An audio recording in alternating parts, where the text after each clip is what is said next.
the Vice President, my brother, Mark Addo,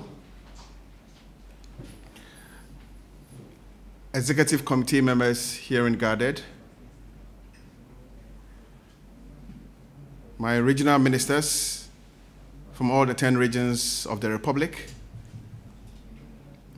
my dear sisters and brothers from the Inky fraternity, our football clubs, club owners across the length and breadth of our country, I say good afternoon one more time.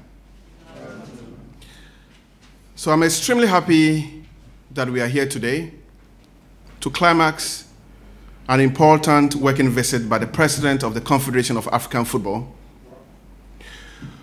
who arrived here yesterday morning, and we've had an eventful and exciting 2 days talking football, talking business, and thinking about our collective interests, not only for today, but also for our tomorrow.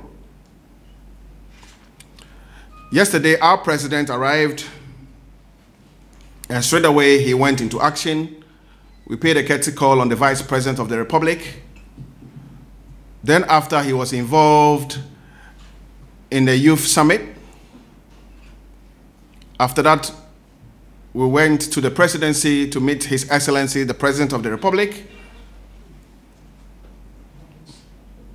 Today, our morning started as early as 8 a.m. with a breakfast meeting that involved the Executive Committee, our regional ministers, the private sector, who have been very, very supportive of our football association, and those who intend to be supportive of the work we're doing here. It's interesting to say that the visit of our president of CAF marks our 2 years in administration here in Ghana. Today is the 21st. If you cast your minds back, on the 25th of October in 2019, we were voted into office to serve our people. So it is a blessing that on such an occasion, we have the President of the Confederation of African Football here with us. Can we give him a round of applause, please?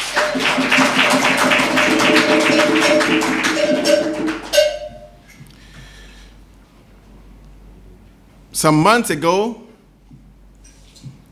he agreed to a clarion call by member associations across the African continent and beyond to serve football on the African continent. He joined the fray at a time that the image of our sport on the African continent had been battered. He joined at a time that the Confederation of African Football needed, somebody would say, medicine, because it was sick. He came at a time that the integrity of the sport on the African continent had been heavily challenged. And he came at a time that member associations were heavily divided amongst ourselves. Even though he was, and he is, a very, very busy man, he said yes to the clarion call to serve Africa, to serve football, and to serve the world. Because if you are the president of CAF, even though you represent Africa, you're also the vice president of FIFA, which represents the sports globally. So he's not here, or he doesn't exist to only serve African football. He serves world football.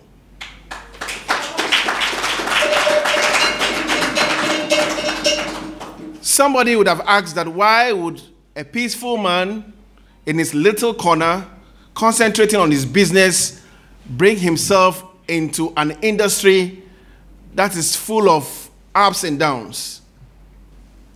I'm talking about football. An industry that people do not really appreciate the work that you put in. An industry that people will just insult you just at the mention of your name for no reason. For no reason. When you are called Amoakwata, immediately the insults will start to flow. Because you are ignorant, because they think that you don't know what you're doing, because they think you're wasting your time. But he decided to serve.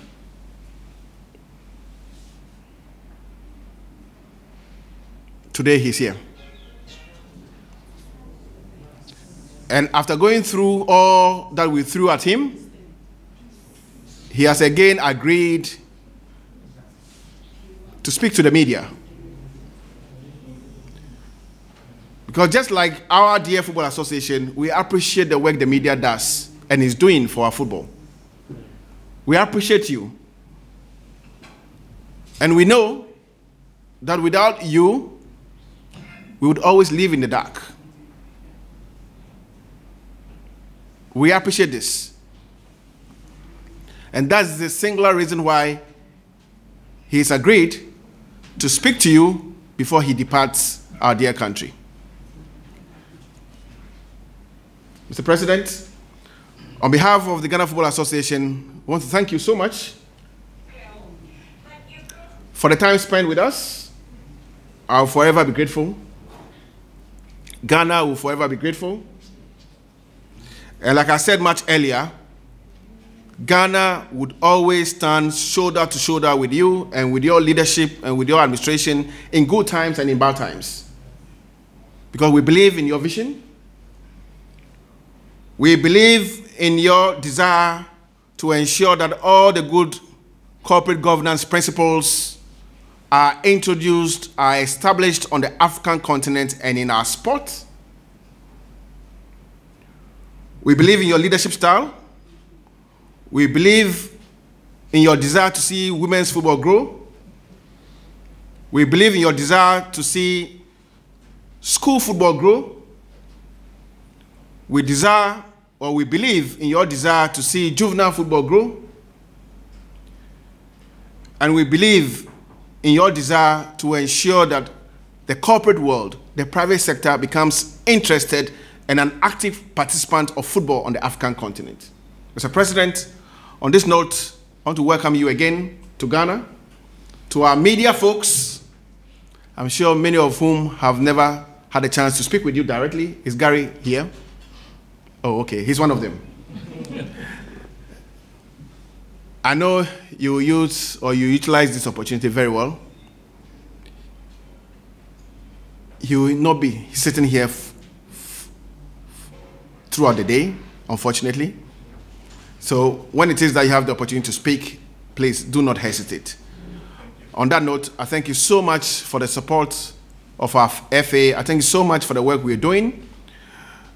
We would always want to do the very best for our sport. 2 years is already gone. We've done a lot for Ghana football.